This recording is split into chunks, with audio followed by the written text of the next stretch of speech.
ya he tenido la oportunidad de con Jorge hace rato y aquí con el compañero pues desde ayer estamos charlando. Bueno, yo soy Leonardo Jiménez García, yo soy investigador de la Universidad Autónoma Latinoamericana, la UNAULA, allá en la ciudad de Medellín. Y un poco la intención, el interés pues, de estos espacios de conversación pues, es hacer un diálogo sobre todo que permita como compartirles un poco cuáles son las experiencias que estamos realizando ahorita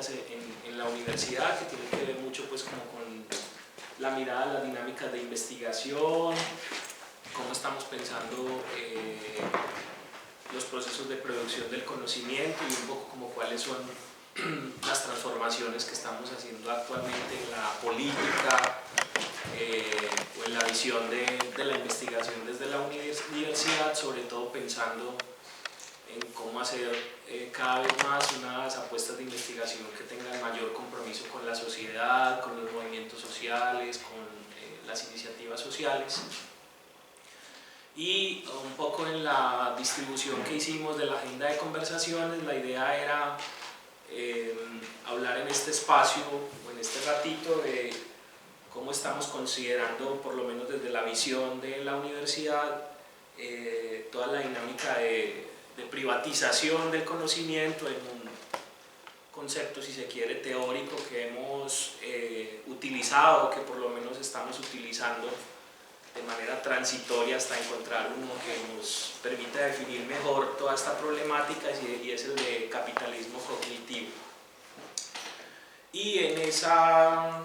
análisis desde el capitalismo cognitivo, que ahorita vamos a conversar un poco cómo lo estamos entendiendo, hablar un poco de cuáles son las alternativas, si se quiere, las iniciativas de resistencia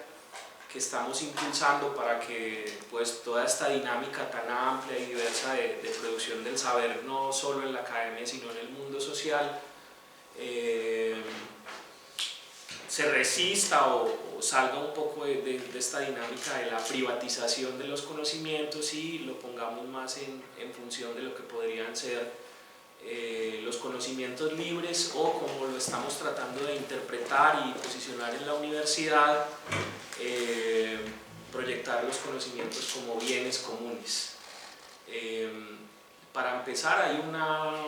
digamos una concepción, creo que está ahí en el textico del diccionario, que estamos tratando de reapropiar. Pedimos permiso a los pueblos indígenas para usarlo por lo menos un tiempo, y es la noción de buen conocer, cómo nos acercamos a la producción del conocimiento, cómo se teje, a propósito de lo que empezamos a conversar sobre las experiencias de mujeres tejedoras, cómo se tejen esas maneras de producción del saber. Y si entramos un poco en la cosmogonía y en todas estas reivindicaciones de los saberes ancestrales de la Via Yala, el Summa Causai, ahí está el concepto del Summa Caimaña, que significa buen conocer. No basta solo con conocer, sino que hay que buscar cuáles son las mejores maneras, las mejores formas o las formas apropiadas de acercarse al conocer. Y ahí empezamos a entretejer un poco también toda esta reflexión sobre qué significa en el contexto actual pues, de Colombia, del mundo, pensar en la producción del conocimiento pues, en un periodo de crisis múltiples, ¿cierto? Crisis sociales, crisis ambientales, crisis de valores, ya un nivel de degradación pues, terrible con todo lo que significa el modelo capitalista, neoliberal, y pensar en ese contexto cuál es el sentido de la producción del conocimiento, más allá de producir libros de muy buena calidad, que sean muy citados, artículos en revistas top estándar, o sea, más allá de ese propósito que tiene que ver con las métricas o las exigencias del sistema investigativo de cada país. Ahorita podemos hablar de comparativos entre Chile y Colombia, que sería muy interesante. Más allá de eso, ¿cuál puede ser el compromiso de la comunidad académica y en este caso el lugar que yo represento, que es una universidad pequeñita en Medellín, con la producción de un conocimiento que esté más al servicio de las causas, los movimientos y las luchas sociales? Entonces, bueno, yo creo que vamos a prescindir de esto porque ¿Sí? si lo quieren ver, no, conversamos, ¿cierto? Dale. Dale. Sí. Dice que está bueno. Está bueno, ¿verdad? Bueno, dale, entonces Jorge, te tocó de operador. Esto no es un control para eso. Ah, no, dice el aire. Dice control del aire, sí. Bueno, voy a empezar entonces contextualizando un poco digamos, de dónde viene todo este... ¿Lo puedes poner más grande? Creo que es lo más grande que puede estar. Sí. No, ahí está más grande. Ahí está, muy bien. Ahí alcanza a ver. Sí. Sí.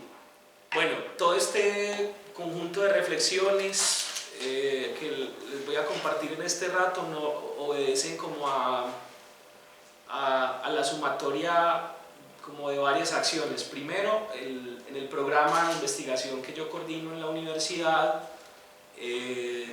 tenemos ahora 4 ejes de investigación muy importantes. Un eje que está muy situado como en comprender cuáles son las dinámicas actuales de los movimientos sociales en relación a la producción de conocimientos, cómo se comprende desde el mundo social organizado la producción del saber, qué lugar tiene. Un eje que está más situado en la idea de buscar que por lo menos la academia haga una especie de lectura autocrítica de cuáles pueden ser hoy en día las contradicciones y los desafíos principales en relación a la producción del conocimiento. Otro eje que está más situado en qué significa esta idea del conocimiento o los saberes ampliamente como bienes comunes. Y un cuarto eje que está muy centrado en tratar de entender cómo se ha ido instalando quizás de una manera muy silenciosa una nueva fase del capitalismo que es un poco más compleja de leer y es lo que ya pues, se reconoce en algunos contextos académicos, teóricos y también en movimientos sociales como el capitalismo cognitivo. Básicamente pues ha habido digamos un despliegue, una fase del capitalismo que hemos podido leer y que hemos padecido porque ha estado muy presente en los contextos de los países latinoamericanos, que tiene que ver con la privatización de los recursos naturales, ¿no? La privatización del agua, los minerales, bueno, todo lo que esto significa en nuestros territorios. Y hay algunas maneras de leer esto, está muy presente,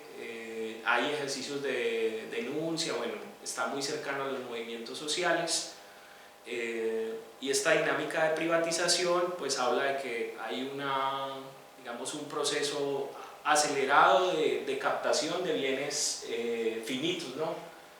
Hay agua pero se puede agotar, hay minerales pero se pueden agotar. Y en esta nueva fase del capitalismo lo que se pone en discusión es lo que denominamos los bienes infinitos. ¿Cuál es el único recurso que entre más te gastas, más abunda? Es este, el bien conocimiento, ¿no? La producción de las ideas, la producción de procesos de sentido colectivo,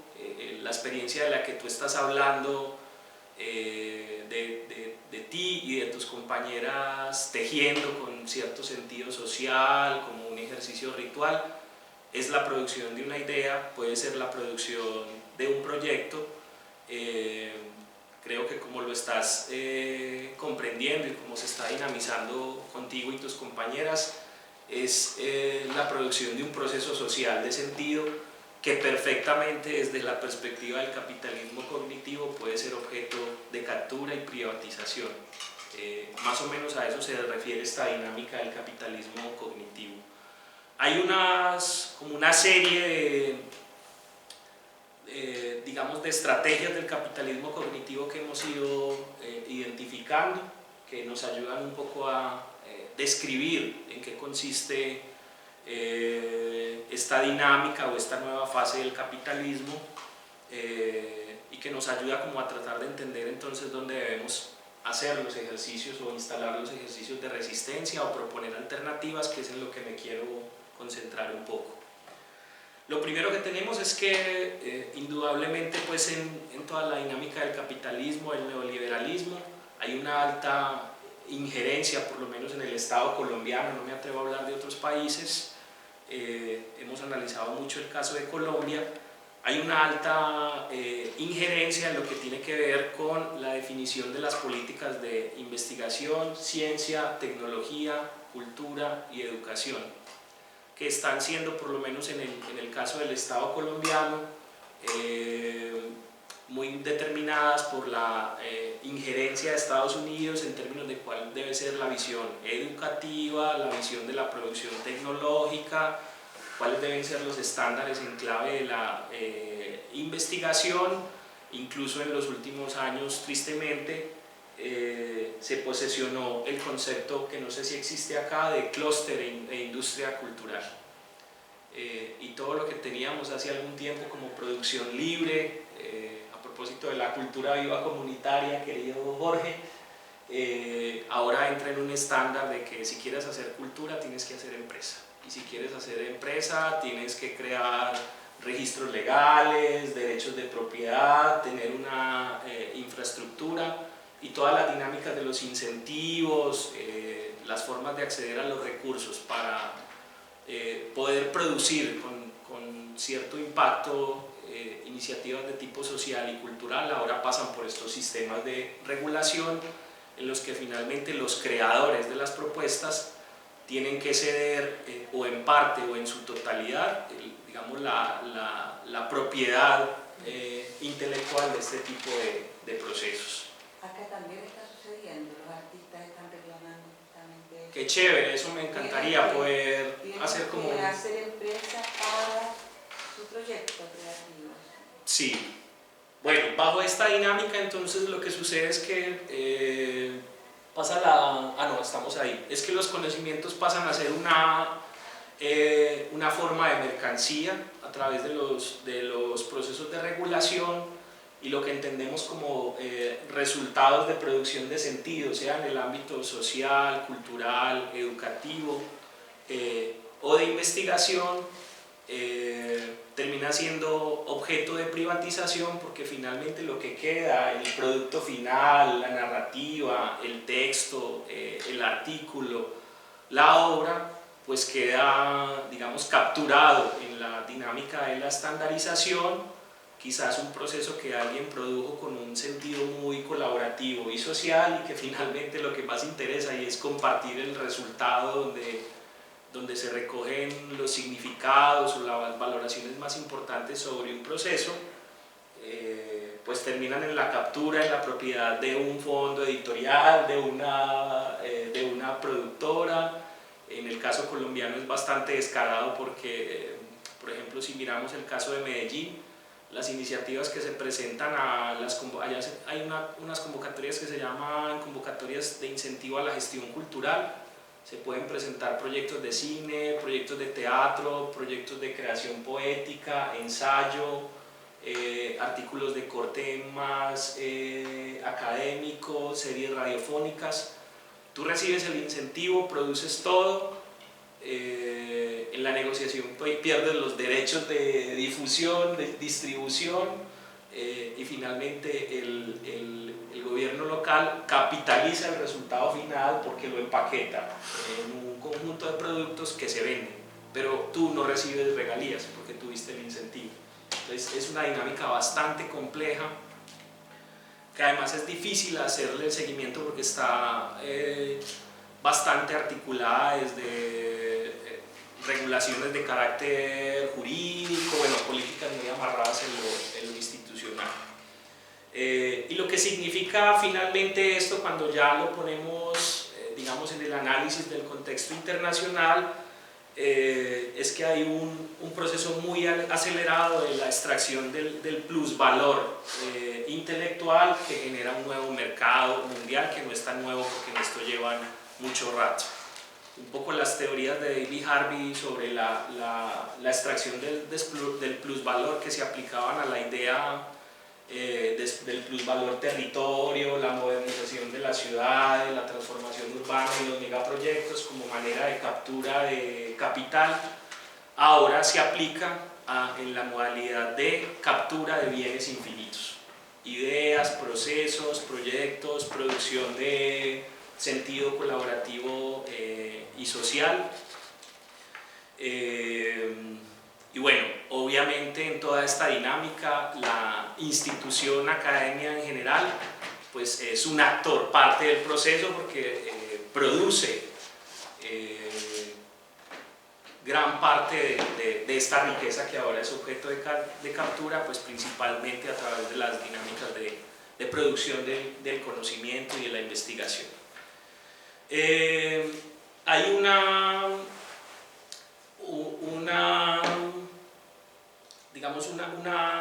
reflexión muy interesante que se teje acá, y es lo que ha significado el tránsito del capitalismo de lo que pues hemos comprendido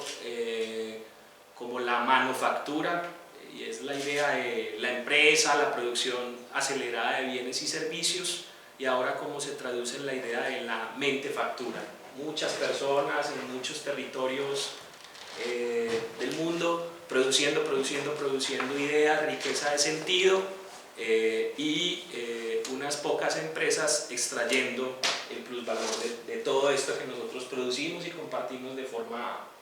libre, a veces quizás sin pensar que lo que hacemos tiene mucho valor y que para otros es objeto de capitalización. Hay un debate muy interesante que se está poniendo ahora, no sé si están discutiendo eso por aquí, con todo este discurso de las smart cities, las ciudades innovadoras, las innovaciones tecnológicas, ahora con todo este tema que se está trabajando de la minería de datos, no sé cómo está todo este asunto por acá, pero hay una gran compañía, un gran consorcio internacional que es el consorcio Big Data, que tiene participación de Mark Zuckerberg, Donald Trump,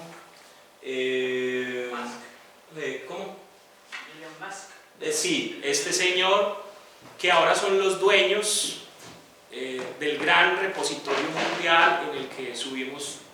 casi que absolutamente todo, que es el Google Drive o el repositorio de Facebook o las bases de datos de Instagram, porque ahora todas son, no son bases de datos separadas, sino que son el flujo de datos de Big Data. Lo que pasa es que en la publicidad no aparece Big Data. ¿Qué significa o cómo se entiende la manera en la que compartimos los flujos de información en las que finalmente corre todo lo que producimos como ideas? Yo acabo de hacer una presentación, se la envié a Jorge al correo, no hay otra opción para que se pueda mover. Eso lo uso yo, queda en el repositorio, alguien puede robarse una idea de ahí o no. Entonces, a veces nos acusan de ser excesivamente paranoicos, pero cuando analizamos el resultado de las elecciones de Estados Unidos en las que ganó Donald Trump y todas las denuncias que hay de cómo se utilizaron los algoritmos de redes sociales para crear las campañas políticas, elaborar los discursos que definitivamente iban a convencer a muchos de los ciudadanos, las promesas que quería escuchar la gente para poder votar por un candidato, pues la gran conclusión es que la elección de Donald Trump en Estados Unidos fue el resultado de la utilización de las bases de datos, la creación de los algoritmos y cómo a partir de los resultados de los algoritmos se crearon los discursos, las propagandas de lo que necesitaba escuchar la gente. Nada distinto a lo que significó en el caso colombiano, le decía a Jorge ayer, hace 5 años que se estaba firmando el acuerdo de paz con las FARC y el presidente Santos decidió darle legitimidad a ese acuerdo con la realización de la consulta popular, el referendo, en el que se le preguntaba a los ciudadanos si querían o no un acuerdo de paz con las FARC. La campaña de la ultraderecha se basó en el uso de los flujos de información, los discursos de odio en las redes y pusieron ahí en la campaña mediática todo lo que la gente necesitaba escuchar para exacerbar el odio, y finalmente tuvo como resultado que en el contexto colombiano 51% de los ciudadanos le dijeron no a un acuerdo de paz. En la campaña en televisión, el plebiscito por la Constitución, también hubo ese uso del discurso más social, más emotivo, lo que la gente quería escuchar. Es como lo han aprendido también. Sí, dale Jorge la siguiente, la otra. Acá, muy bien. Entonces finalmente lo que tenemos con toda esta dinámica del capitalismo cognitivo es el desarrollo muy acelerado de una industria cognitiva de servicios, de datos, de productos, de relaciones que no solo está privatizando gran parte de lo que se produce en el contexto de lo social, sino que está reafirmando, consolidando una manera de ver de producción la producción del conocimiento que está legitimando unos estándares de producir el saber, pero que está desconociendo otro. Y aquí es donde quizás la universidad empieza a hacerse preguntas muy interesantes.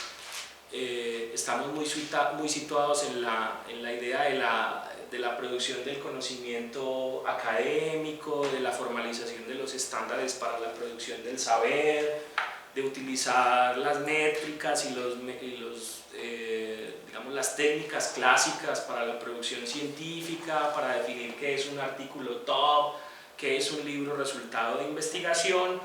pero en este proceso paradójicamente hay una desvalorización de lo que podríamos considerar como los saberes originarios, comunitarios y populares, que sí son objeto de captura para hacer plusvalor, pero a la misma vez son objeto de estigmatización. Es como una dinámica bien compleja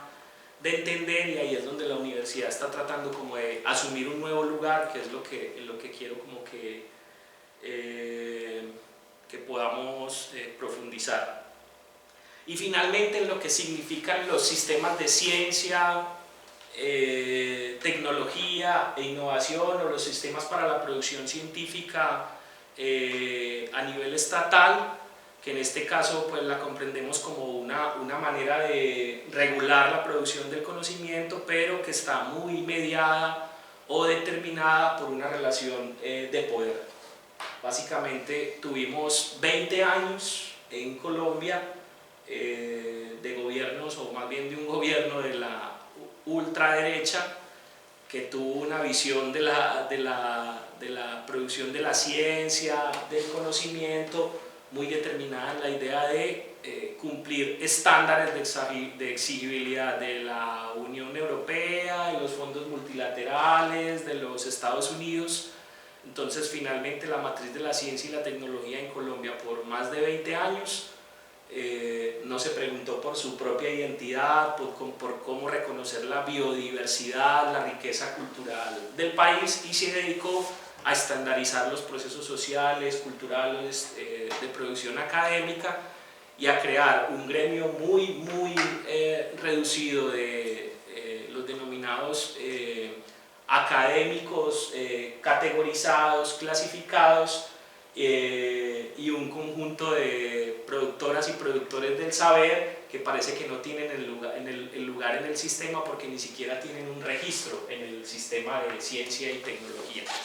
Yo en este caso, por ejemplo, soy investigador de la Universidad Autónoma Latinoamericana. Creo que lo soy por lo que hago, pero el sistema de ciencia y tecnología le pide a mi universidad, primero, que tenga registro, segundo, que esté clasificado, tercero, que tenga producción, cuarto, que si tengo producción tiene que ser en el estándar que rige el sistema, o si no, no es válida, y me clasifica, me evalúa y estandariza mi producción en ese sistema. ¿La UNAULA participó del diseño de ese sistema? No. ¿Otras universidades participaron del diseño de ese sistema? No. El sistema lo diseñó el Estado colombiano, con los que definieron que iban a ser los expertos, con asistencia y apoyo metodológico y teórico de expertos en métricas de Estados Unidos, España, Alemania, porque además tiene un nombre bien paradójico, se llama en Colombia el Consejo de Sabios. Entonces, claro, hay una estructura de poder que además nos pone en la encrucijada, porque para que una universidad, creo que es igual acá, ayer hablábamos de eso, pueda pues seguir teniendo la acreditación para ser formalmente una universidad, tiene que cumplir los estándares. Entonces, es bien complejo el proceso, y encontrar alternativas o pensar dentro de este sistema al que hay que cumplirle otras maneras de hacer, se hace una tarea como cada vez más difícil. Y ahí es donde la UNAULA ha tratado de generar algunas estrategias, algunas alternativas. Muchas de estas iniciativas ya las estamos poniendo en diálogo con otras instituciones, porque se requiere también cierto poder de incidencia que lamentablemente en el contexto colombiano no se puede lograr si una universidad actúa sola o interviene o debate solo desde su, digamos, instancia o órgano institucional. Implica también tener una especie de movimiento desde el sector académico que pueda hacer un poco de contrapeso, que pueda exigir, que pueda debatir, para ver qué cambios se pueden hacer. Entonces, en este contexto tan complejo, en el que más o menos ya logramos entender cosas, la universidad se dedicó los 2 últimos años a repensar lo que se llama el plan de desarrollo institucional o el plan estratégico institucional, y en ese plan gran parte de las transformaciones, algunas ya empezaron, otras están en proyección, otras es difícil comenzar todavía. Esto no es un proyecto en ejecución total, sino que va haciendo como tránsitos en algunas cosas, elaborando la mejor manera de producir la estrategia en otras, pero en todo caso obedece a la apuesta de la universidad por tratar de construir un ecosistema de investigación y producción del conocimiento que sea clara y abiertamente una alternativa de resistencia a toda esta dinámica del capitalismo cognitivo, y que permita mantener a la universidad centrada en sus principios, su apuesta y su visión institucional de ser una universidad en mucha cercanía con el territorio, comprometida con los derechos humanos, con los procesos sociales, que es finalmente pues el reto más complicado, creo que cualquier institución académica en este momento. ¿Qué está haciendo la UNAULA? ¿Cuáles son las transformaciones? Y finalmente acá, ¿cuáles son las alternativas que se están generando? Aquí hay una especie de paralelo que organicé entre cuáles son los estándares, las dinámicas que rige un poco el sistema de ciencia y tecnología en el país, que está totalmente en sintonía con toda esta apuesta del capitalismo cognitivo mundial, y en cada uno de estos estándares o de estas visiones desde la privatización o desde una visión del conocimiento más estandarizada, qué tipo de alternativas estamos proponiendo, cuáles están surgiendo ya y cuáles están ahí como en la ruta de encontrar la mejor forma de hacerlas posibles. Entonces, lo primero es que desde esta lógica del capitalismo cognitivo se reconoce al conocimiento como una construcción de un bien privado que está excesivamente regulado y que a través de los repositorios indexados se hace escaso. ¿Qué significa eso en la práctica? Que ese estándar define qué es el conocimiento de calidad, que para que sea conocimiento institucional tiene que ir a un repositorio y que básicamente en esos repositorios, revistas, haya un mecanismo de acceso, es decir, una restricción del acceso público y por ende una manera, unas pautas o unas modalidades de acceso a ese conocimiento que se supone que determina la institución, pero en todo caso son trabas o pautas para llegar en 1, 2, 3, 4 pasos a un conocimiento que puede ser interesante. En esa idea de la captura y la regularización o la hiperregularización, lo que significa entonces privatizar el conocimiento para hacerlo finito, es decir, un bien escaso, y en este camino la perspectiva de donde parte todo este nuevo diseño que tiene la universidad sobre el ecosistema de investigaciones, el primer principio que le reconoce a la producción del conocimiento es el de bien común infinito. Es decir, puede producirlo la universidad, pero no pertenece a la universidad. Una vez se produce, la idea es que sea un bien infinito, que circule, se multiplique, produzca sentido en otros contextos. Ahorita trato de explicarles un poco en qué proyectos estamos tratando de implementar esta idea y más o menos cómo lo estamos haciendo. El otro elemento desde la perspectiva del capitalismo cognitivo es la de maximización de las utilidades del conocimiento a través de la dinámica de mediación de agentes privados. ¿Qué significa cuando hay que pagarle a una revista? Scopus, bueno, no sé cuáles utilizan acá, en Colombia está el Scopus, Cielo, hay otra, pucha, son como 5. Cada vez es más costoso acceder al cupo en esas revistas para publicar un artículo. Conozco casos en Medellín de profesores que tienen que cumplir el estándar por su plan de trabajo y pagan de su propio salario para poder tener un acceso a una publicación de esas para cumplir el estándar. Y finalmente, las revistas más indexadas son las que más restringen el acceso, porque además de que cobran por ponerte el artículo, cobran la suscripción, cobran para que puedas leer la revista. Entonces, claro, es un flujo de capital que es cada vez mayor.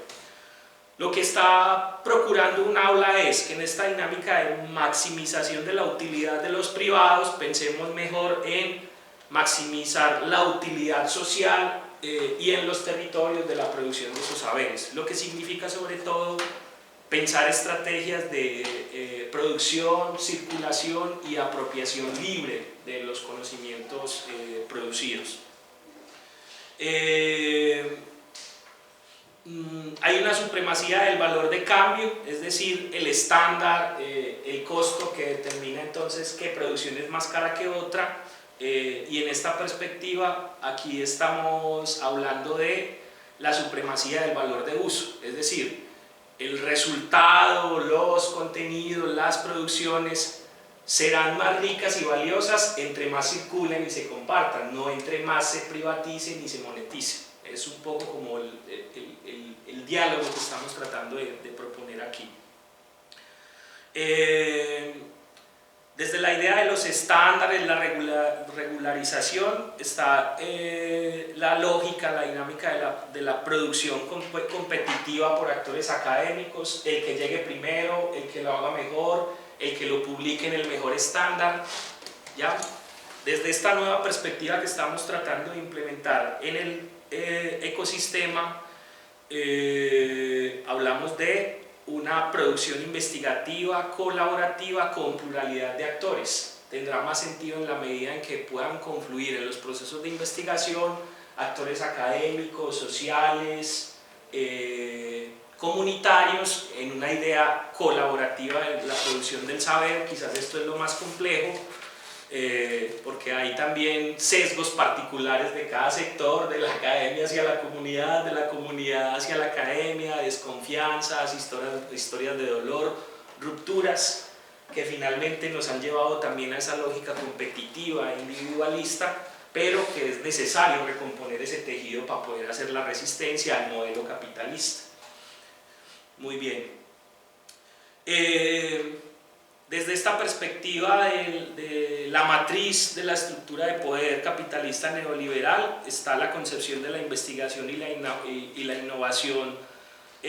para la acumulación de capital a través de un sistema que es el mercado de patentes y en el contexto de lo que quiere proponer la universidad, que aquí estamos muy en sintonía con lo que está proponiendo ahora el gobierno del pacto, es una idea de investigación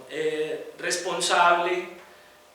una perspectiva de la innovación social enfocada en la reivindicación de los derechos humanos, la preservación de los saberes académicos, ancestrales, populares y comunitarios, que es finalmente la gran riqueza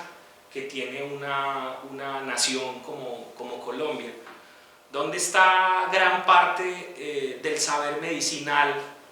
de los pueblos indígenas de la Sierra Nevada de Santa Marta, del Cauca, del Pacífico? ¿Dónde está capitalizado ese saber en este momento? En las patentes que compró la Bayer, de cómo fabricar el remedio a partir del líquido que extrajeron de la rana, de las pomadas que se hacían artesanalmente en los termales de la región de Santa Marta. ¿Qué hizo la Bayer? Envió investigadores a la región, recogieron todos esos saberes ancestrales, sintetizaron unas fórmulas, compraron las patentes y ahora esa medicina ancestral es un producto del mercado muy vendido que posiblemente nosotros también hemos comprado. La pregunta es, ¿la regalía de esa producción llega a las comunidades indígenas? No. ¿Tienen la potestad sobre ese conocimiento? No. Es bastante complejo el proceso. Hay un régimen de propiedad intelectual privado. ¿Qué significa la cesión de derechos cuando participas de una investigación? La letra pequeñita que no leemos, yo hacía eso primero, ¡ay, me van a publicar! ¡Qué rico, qué chévere! Me encanta. Luego leo, hay un libro ahí que yo edité con la Universidad de Medellín hace 7 años, que se llama Diálogo de Saberes en Comunicación. No leí la letra pequeñita que decía que me reconocían los derechos morales, es decir, que no tenía ningún problema en poner mi nombre en el libro, pero tienen los derechos de explotación de esa producción por 15 años. A mí me despidieron con 5 ejemplares y tuve que pelear para que cada año me den 3 o 4 más para distribuir. El libro no está en internet,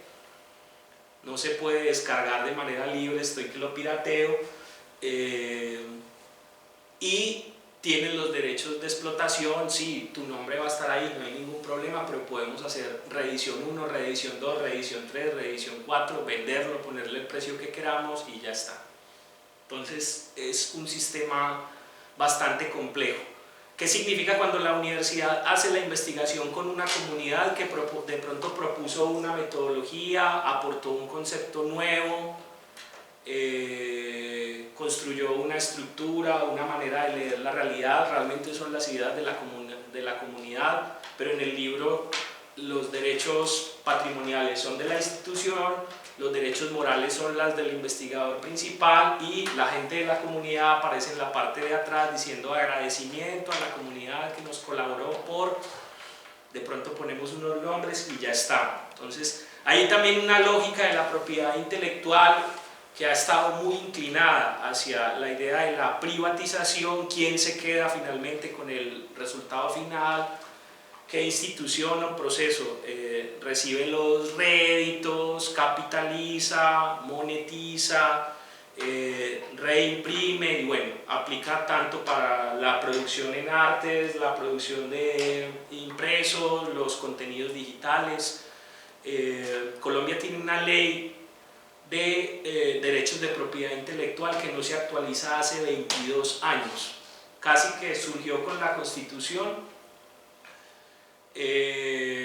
Hubo una pequeña modificación hace 6 años de un nuevo artículo que creó una propuesta muy interesante que se llama la ley de la cuota en pantalla, que significa que la gente que hizo películas con apoyo del Estado tiene el derecho que pongan esas... no son películas, son cortometrajes que no duren más de 10 minutos. Que tengan el derecho de que en los cines, en las salas de cine comercial, se pongan esos cortometrajes durante 10 minutos antes de que empiece la película de Disney, de Hollywood, bueno, cualquiera que esté viendo la gente. Pero los realizadores, además de tener esa cuota en pantalla, no reciben regalías por las producciones audiovisuales. Todos los productos realizados en el contexto de la nación que se hagan con recursos del Estado, la propiedad la propiedad patrimonial pertenece a la nación. Ni siquiera a los colectivos, instituciones que hacen las diversas producciones. El único camino, o el principal camino de incentivos para la producción de artes en Colombia, para la producción de conocimientos, para la poesía, para la música, son las becas de concertación nacional del Ministerio de Cultura. Como incentivo está muy bien, como lógica de producción o distribución de los derechos está profundamente mal. Es una ley que hay que reformar con muchísima urgencia porque no tiene ninguna condición de reconocimiento a quienes finalmente son los generadores de toda esta producción de saber en el país. En esa perspectiva, lo que la UNAULA está haciendo es proponer un código alternativo de propiedad plural y colectiva que se rige sobre todo por unos valores y una apuesta de reconocimiento a todas las personas que contribuyen de alguna manera a la producción del saber en el marco de las investigaciones. Si revisan el diccionario de la Minga, aparecen como 32 autores. Todos tienen la potestad de explorar, explotar, redistribuir los conceptos que decidieron aportar para este libro porque son suyos, no le pertenecen a la universidad. La universidad se compromete con un proceso editorial que es resultado de una investigación, pero el primer acuerdo con las instituciones es: el diccionario no es comercializable. Si nos hubieran dicho que sí, habríamos tenido que hablar de una política o una alternativa de redistribución de los ingresos de ese diccionario para que la universidad no se lleve el lucro, sino que también haya una forma de pues restituir a la gente de la comunidad todo lo que puede aportar en un proyecto de este tipo. Son más o menos como ejercicios que hemos venido implementando. Bueno, de esta misma lógica de la propiedad intelectual viene todo lo que significa la construcción de los repositorios indexados privados, que además son bien costosos. UNAULA pagaba un sistema que no sé cuántos miles de dólares vale al año, y ahorita estamos haciendo todo el tránsito hacia el repositorio libre en código abierto con un diseño de ingeniería que están realizando los chicos de Ingeniería de Sistemas de la universidad, que va a tener todo lo que siempre pide un repositorio, que esté el registro de las obras, que estén las autorías, pero con la diferencia en que va a estar en código y acceso libre, no solo para la comunidad que tiene, digamos, registro institucional, sino para la sociedad en general, que creo que es una gran transformación y que no pelea con lo que exige el sistema de Colciencias, porque piden un repositorio, ahí lo tienen, ¿cierto? Lo que dice Colciencias es que sea el depósito de la producción oficial, no dice exclusivamente que tenga que ser privativo, que todas las obras tengan que ser indexadas, bueno. ¿Y qué significa esto también en lo que son los planes de trabajo de los investigadores, de empezar a hacer un equilibrio entre lo que es la exigibilidad de los famosos artículos top? Yo ni he podido aprendérmelo, sé que hay Q1, Q2, Q3, a ver si el compañero Raúl nos da una clase de eso, pero sé que son los artículos estándar, los que van a ser más citados, los que se publican en las revistas que son más citadas en el contexto internacional, que es parte de las condiciones de calidad que nos ponen a nosotros en el plan de trabajo, y que ahora en la UNAULA estamos en este ejercicio de tratar de equilibrar. Ya en el plan de trabajo por lo menos aparece, sí,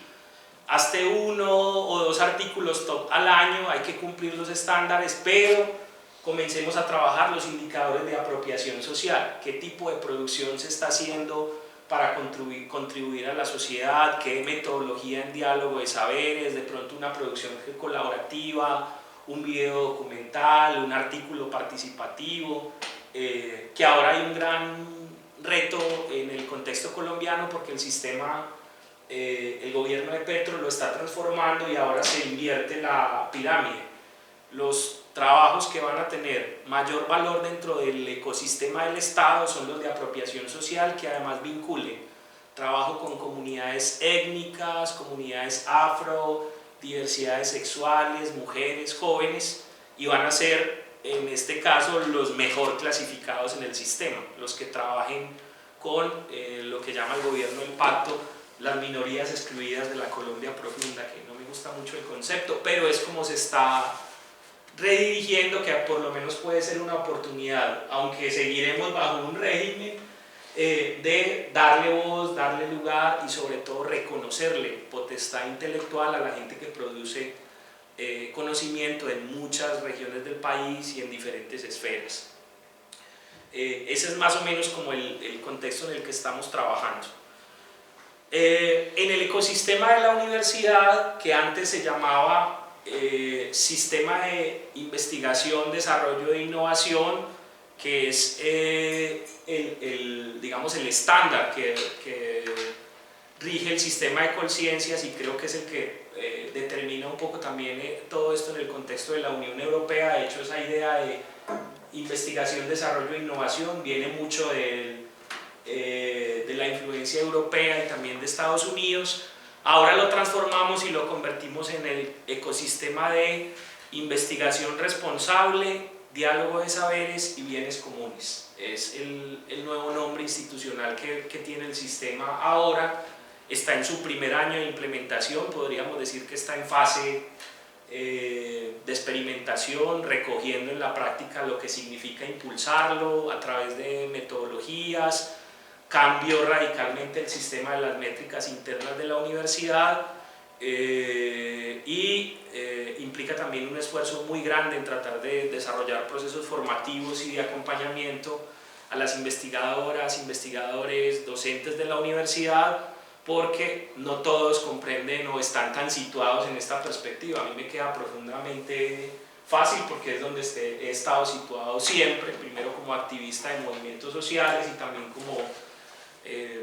pues una persona formada en la academia que hace bastante investigación, pero tenemos el caso de docentes investigadores que todo el tiempo han estado trabajando en el contexto académico, con las métricas clásicas, con las formas de investigación clásica, entendiendo la comunidad como el objeto de la investigación, y hacer estas transformaciones pues no se logra solo con decretarlo, sino que implica procesos de sensibilización interna que de pronto a la mayoría de los profes les permitan entender qué significa en la práctica y en qué se tienen que situar para hacerlo posible. Es un proceso lento, pero va teniendo ahí como sus resultados significativos. Cuando hablamos de investigación responsable, lo que quiso poner la institución en esta idea de la investigación responsable es volver a la noción de pensar una investigación que tenga valores, y creo que ahí acudimos mucho a un poco lo que vamos a conversar mañana, y es cómo volvemos a las técnicas, las metodologías de investigación que construyen ese respeto y esa relación con la comunidad. La investigación, acción, participación, la investigación endógena y en contextos situados, un poco también pensar la investigación en un concepto que estamos tratando de posicionar mucho ahora, y es el de pluralismos epistemológicos, y es cómo ponemos en diálogo las distintas formas de producción del saber, no solo la manera que concibe la institución desde su idea ordenada de métodos de investigación, sino cómo se dialoga con la producción del saber en comunidades indígenas, en comunidades campesinas, con las mujeres, con los pueblos afro, con las organizaciones urbanas, y ahí conecta con el otro principio del sistema, que es el de diálogo de saberes. Si no hay diálogo de saberes, el sistema no va a ser realmente un sistema participativo, que esté al servicio de la comunidad, que reivindique los derechos humanos, Y finalmente la idea de bienes comunes, que es creo ya el enunciado directo que permite reconocer a la universidad como una institución que por lo menos en el contexto de Colombia ya expresa claramente que no le interesa replicar o fortalecer implícitamente toda esta dinámica del capitalismo cognitivo. Es decir, la apuesta de la UNAULA es por la liberación del conocimiento y que todo lo que se produce en el marco de las dinámicas investigativas de la institución se ponga como aporte al beneficio social. Si se hizo una investigación sobre el valor de los acueductos comunitarios, ¿para qué te lo vas a guardar si eso lo necesitan es las personas que están haciendo acueductos comunitarios en la región y en el país? Si te hiciste una investigación sobre cómo hacer observatorios o seguimiento a la dinámica del asesinato sistemático de mujeres en la ciudad, es decir, el feminicidio, ¿para qué vas a guardar eso solo en el artículo top si las que necesitan ese saber son las mujeres que están trabajando en esa perspectiva y que posiblemente son las que aportaron la mayor parte del conocimiento para pensar en esas estrategias? Es decir, si no construimos esto como una perspectiva del beneficio colectivo de los infinitos, los saberes, difícilmente vamos a lograr oponernos a esta lógica del capitalismo cognitivo, más bien a esta lógica del capitalismo cognitivo. Entonces, ese es el sistema. Lo llamamos ecosistema, ya también mencionamos eso, porque tratamos de superar también como esa subdivisión que tienen los departamentos en la universidad, ¿no? Investigación, extensión social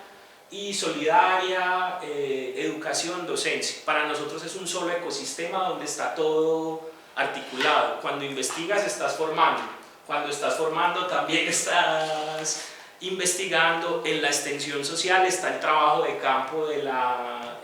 investigación. Entonces tratamos de darle una especie de armonización que en la práctica tiene todavía muchos desafíos porque no es tan sencillo, pero por lo menos se trata de generar un proceso de coordinación entre los equipos de trabajo para que tratemos de armonizar, complementar las estrategias, evitar la saturación de las agendas, no sobreofertar a los territorios. Es un poco como la dinámica en la que estamos. Dale a la siguiente. Ahí, en esa. Bueno, la de orientaciones políticas. Muy bien. Finalmente los retos o en lo que quiere incidir políticamente este proceso que está ahora desarrollando la universidad, pues inicialmente la idea es promover una cultura investigativa, tratar de contagiar de un amor por la ciencia ciudadana, no la ciencia académica o los estándares científicos, promover procesos de creatividad y de experimentación que obviamente se sustenten en esta idea del diálogo de saberes con las comunidades, con los procesos sociales, fortalecer los procesos de coordinación entre las partes o los sectores que dinamizan el ecosistema dentro de la universidad. Hay un reto muy importante que tiene esta idea y esta apuesta, y es cómo se promueve una articulación entre el sector público, el sector privado, el sector comunitario y obviamente la academia para la producción investigativa. Ahora hay un gran reto y una gran oportunidad, por lo menos en la ciudad de Medellín, y es que el Congreso de la República acaba de aprobar el decreto de la transformación de la vocación de la ciudad de Medellín, que ahora pasa a llamarse el primer distrito de ciencia, tecnología e innovación de Colombia. De hecho, la primera decisión del gobierno del pacto es trasladar el Ministerio de Ciencia y Tecnología a la ciudad de Medellín, que además es un aporte significativo para lo que ha sido en la historia de Colombia un gobierno centralista que todo lo ha tenido en la ciudad capital, en Bogotá. Desde esa idea de la ciencia y tecnología, por lo menos lo que dice el alcalde actual de la ciudad es que se tiene que promover la ciencia ciudadana, la ciencia abierta, que cualquier ciudadano está en la capacidad de articularse a procesos de producción de conocimiento. Eso suena muy bonito, pero la administración municipal no tiene todavía proyecto para eso. Lo que está haciendo un aula o lo que están haciendo ahora las directivas de la universidad es proponer este proyecto del ecosistema de investigación como un referente o un punto de partida, o por lo menos de los pequeños experimentos que hemos desarrollado hasta ahora, para empezar a implementar procesos de articulación con la empresa privada, con el sector público, para generar procesos de conocimiento como bienes comunes. Hay un piloto ahorita muy interesante de la construcción del primer sistema de información incluyente de la ciudad para resolver un problema gravísimo que tiene Medellín, y es que tiene 268 barrios que tienen historias de más de 30 años en la ciudad que todavía no aparecen en el mapa institucional, es decir, no existen en el departamento administrativo de planeación de la ciudad. No existen porque básicamente en esa idea del plusvalor del territorio fueron barrios que se fueron ocupando producto del desplazamiento masivo, comunidades que venían de otras regiones, se situaron en las laderas de Medellín, fundaron barrios, hicieron dinámicas culturales, sociales, participativas, pero padecen de una exclusión histórica porque nunca han sido reconocidos dentro de la administración. La primera investigación colaborativa que se va a hacer en ese sentido es tratar de construir el sistema de información con la participación de esas comunidades, de la universidad y el departamento de planeación, para actualizar el mapa de Medellín. Es un reto inmenso, una investigación bien interesante, hay otros colegas que están en ese proyecto, y va a ser el primer experimento del Distrito de Ciencia, Tecnología e Innovación de la ciudad, a ver cómo funciona esa idea de juntarnos todos en un mismo lugar a pensar la producción del conocimiento como un bien común. ¿Para qué le va a servir a la alcaldía? Pues para orientar las políticas públicas a 248 barrios, 250 barrios a los que todavía no le ha llevado el agua, la electricidad, bueno, y otro montón de servicios y ofertas del Estado.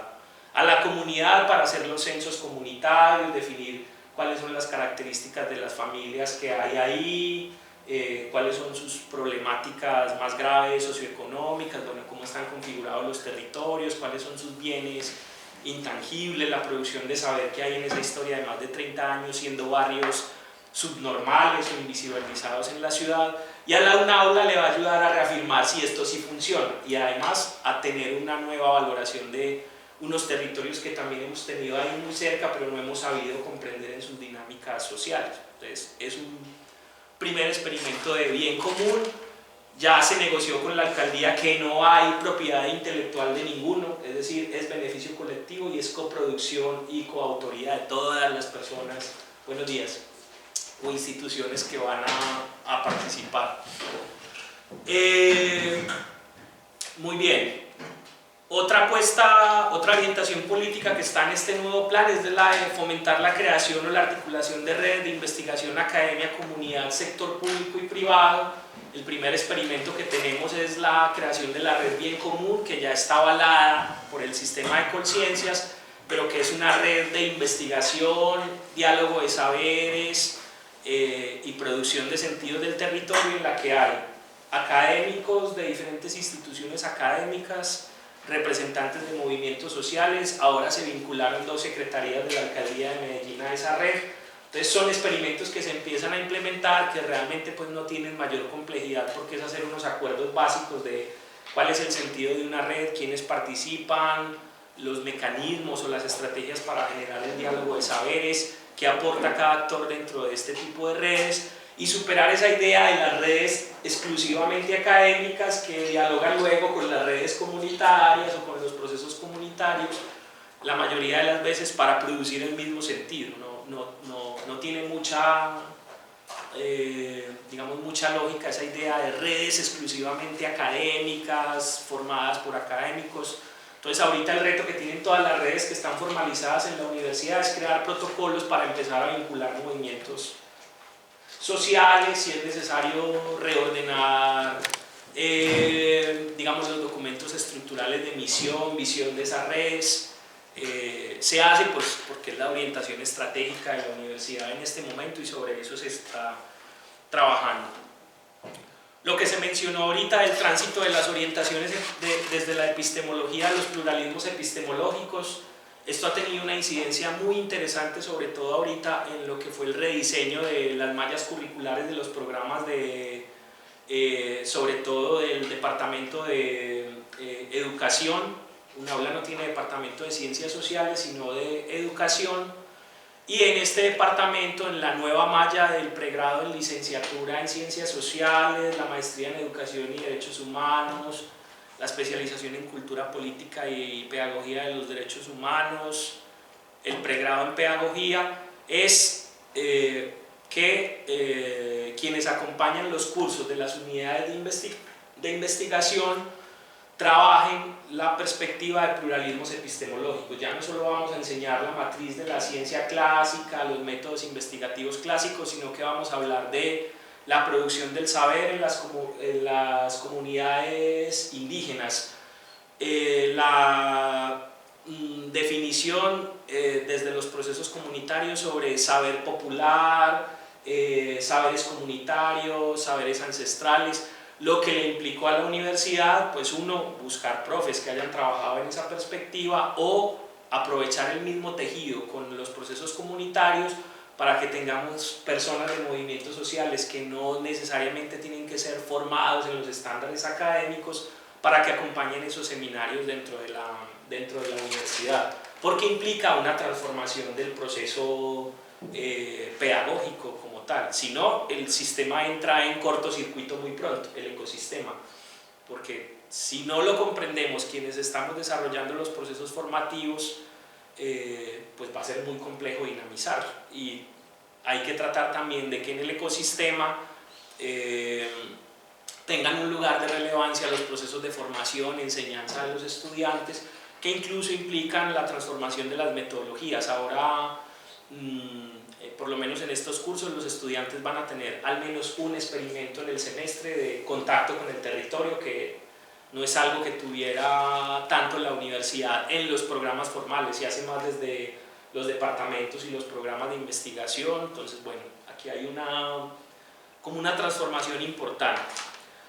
Hay un lugar muy interesante que termina ocupando la sistematización de experiencias como modalidad de investigación o como metodología de investigación dentro del ecosistema,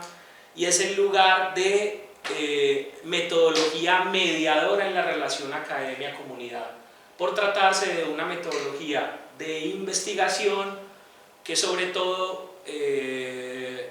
pone el énfasis en que las organizaciones, los procesos sociales tengan la capacidad, los recursos, el conocimiento de producir su propio saber y liberarse un poco de las relaciones de dependencia de la universidad. Es bien interesante, esto tiene pues 5 o 6 años de experimentación con todo lo que hemos hecho en el centro de estudios, que es el espacio que acompaño, porque los resultados de lo que ha significado analizar esos 5 años implementando la metodología nos indican que efectivamente cuando trabajamos la sistematización de experiencias, la comunidad supera un poco esa desconfianza que tiene hacia las instituciones académicas, o en este caso la que han tenido hacia la UNAULA, y los que venimos más del sector académico nos desinstalamos un poco de la pretensión de querer interpretar, acomodar, incidir en el discurso, en los conceptos, en la manera de nombrar o determinar lo que es un proceso social. Entonces es como una dinámica de múltiples beneficios que finalmente en esa mediación nos ayuda a establecer como roles de comprensión del lugar del otro. Ahora entonces se supone que no solo el centro de estudios, sino que los otros centros de investigación de la universidad van a implementar mucho metodologías de sistematización de experiencias en el proceso o en las investigaciones que se van a desarrollar por lo menos los próximos 9 años, porque este plan es hasta el 2000, no, ya quedan 7, hasta el 2030. Muy bien. Y dale al siguiente, que ya voy a terminar. Acabamos de terminar el diseño de la construcción del sistema de métricas alternativas responsables. Es un sistema que se llama Impact2. Lo realizamos en alianza con otras 3 universidades de la ciudad. Tiene un desarrollo que a mí me parece fascinante, y es que en el sistema de Impact2 la gente que va a poder ingresar a la plataforma, creo que ya está activa, tiene la oportunidad de acceder al material que está en el repositorio, pero ordenado en métricas de lo que deseas buscar. Entonces puedes buscar por temáticas. Quiero ver investigaciones, producción de conocimiento relacionada con temas de territorio, educación, desarrollo, políticas públicas, pero también lo puedes ordenar con la idea que está tejiendo el ecosistema. ¿Qué hay en esto sobre saberes ancestrales comunitarios? ¿Qué hay en esto desde la producción de sistematizaciones de organizaciones sociales comunitarias? ¿Qué hay en esto sobre ya la producción académica como tal, más ordenada, más rígida? Trasladamos la idea del ecosistema a un diseño de un sistema virtual que haga eso real también, porque si lo nombramos todo el tiempo en el discurso, pero no buscamos la manera de hacerlo posible en los mecanismos que le exige a una universidad cumplir ciertos estándares de investigación, pues realmente va a ser una contradicción permanente. En la lógica de los indicadores o de las condiciones de acreditación que rigen el sistema en Colombia y lo que vigilan los pares evaluadores que van a la universidad cada 2 años, piden que haya un sistema de métricas, una manera de ver los indicadores, porque ellos no se van a leer todo un informe de 100 páginas sobre qué estás produciendo, cuáles son tus ámbitos de influencia, cuáles son las temáticas de mayor abordaje. Entonces, estamos cumpliendo el estándar para ser acreditados, pero lo estamos cumpliendo con los criterios que le queremos incluir de acuerdo al rediseño del ecosistema. Se pretende que en una segunda fase del sistema de Impact2 esté también categorizado por territorio, es decir, que la gente pueda encontrar qué se está produciendo en el norte del Cauca, tanto en lo académico como en lo social comunitario, qué se está produciendo en el centro del país, qué se está produciendo en Antioquia. Implicó hacer una campaña importante de recoger materiales que han sido producidos por movimientos sociales durante muchísimos años. La producción editorial o la producción de saber como tal no ha sido un rol exclusivo de la academia. Yo conozco organizaciones que tienen libros, publicaciones bellísimas que están produciendo hace más de 30 años, muchos de ellos han sido material de referencia obligada para mí por mucho tiempo. Y un poco la idea del sistema trata de valorar ese tipo de producción que posiblemente ha sido muy invisible porque no cumple los estándares de lo académico, pero sí tiene un gran valor social porque es bien común. Ahí es donde está un poco como el reto permanente de este proceso.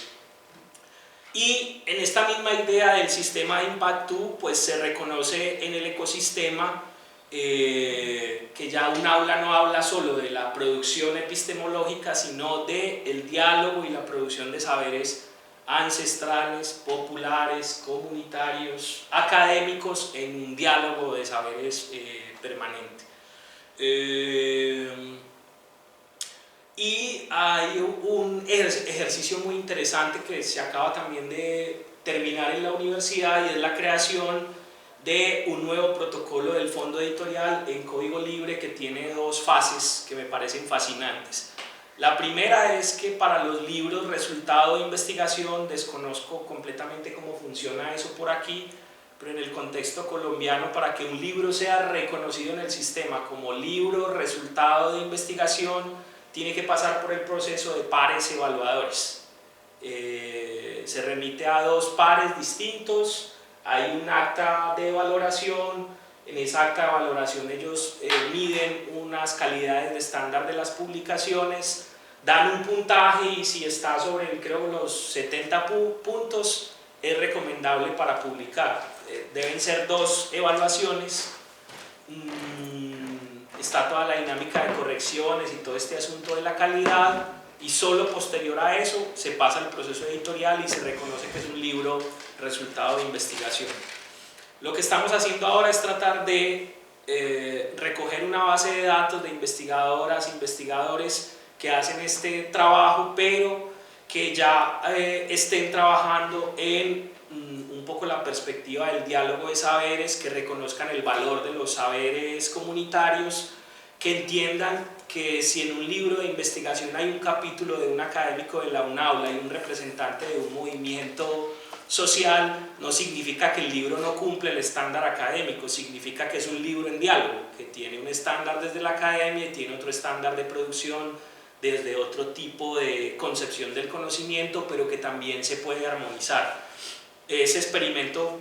vamos a ver si pasa los filtros de Colciencias, pero hasta ahora en términos de lo que pide formalmente el sistema no está evadiendo la idea de cumplir con unos protocolos para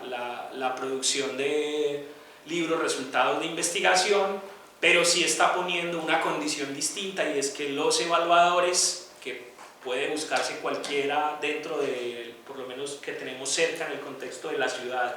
o del país, sean personas que están trabajando el enfoque de diálogo de saberes y que entienden la importancia de este diálogo de los saberes situados, de la perspectiva del conocimiento desde lo social. Hace 5 años hicimos un intento muy lindo de hacer un libro de sistematizaciones de experiencias en temas de paz. El libro no pasó porque el primer evaluador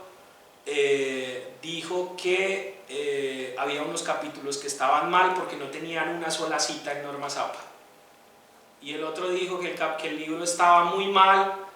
porque la sistematización de experiencias no se concebía como una estructura narrativa en un capítulo del libro. Entonces resulta que los capítulos que no habían acudido a una sola cita eran el resultado de la producción del saber comunitario de unas organizaciones que no tuvieron que leerse ningún texto académico para presentar el resultado o el saber de su experiencia, porque toda la riqueza está en su experiencia. ¿Para qué voy a citar a otros si todo lo que produje está acá? Y otros que utilizaron una narrativa en clave de sistematización, que sí leyeron, buscaron autores, citaron, armonizaron con todo el esquema o la estructura de normas APA, pero finalmente escribieron sistematizaciones muy interesantes, no fueron consideradas como capítulos de libros. Ese libro finalmente lo publicamos como queríamos, pero sacrificamos la idea de que cumpliera un estándar de libro resultado de investigación. Nos interesaba era que la producción circulara, porque había sido el trabajo colaborativo con muchas organizaciones. Entonces, experiencias de ese tipo son las que nos van enseñando cómo encontrar la manera de resolver estos asuntos. Claro, si tú le entregas ese libro a un académico que ha sido formado en los estándares de la ciencia, que son supremamente valiosos, que es un saber supremamente vital, pero que desconoce plenamente que hay otro tipo de narrativas, otro tipo de formas de producir el saber, que no entiende por qué alguien de un proceso comunitario sale en un libro aparentemente académico, es bien difícil que pase una evaluación de ese tipo. Entonces son experimentos que se van desarrollando con la idea de no oponerse radicalmente al sistema, porque UNAULA no tiene la pretensión de convertirse en una universidad libre, desprovista de los estándares, las condiciones de acreditación y la personería jurídica legal.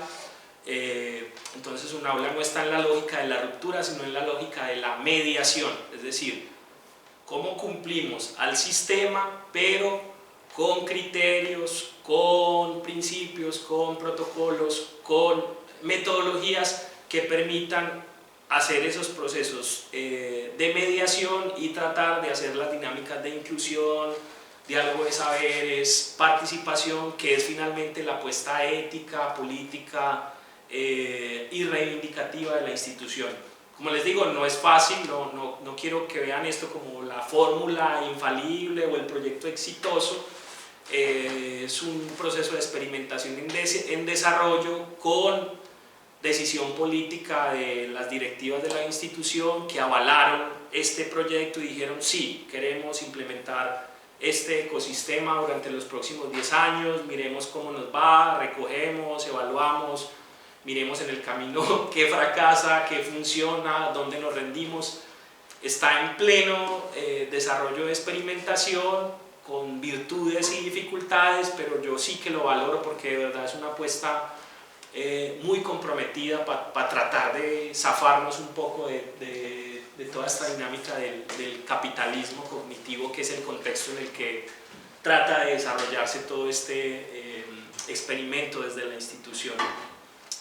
Bueno,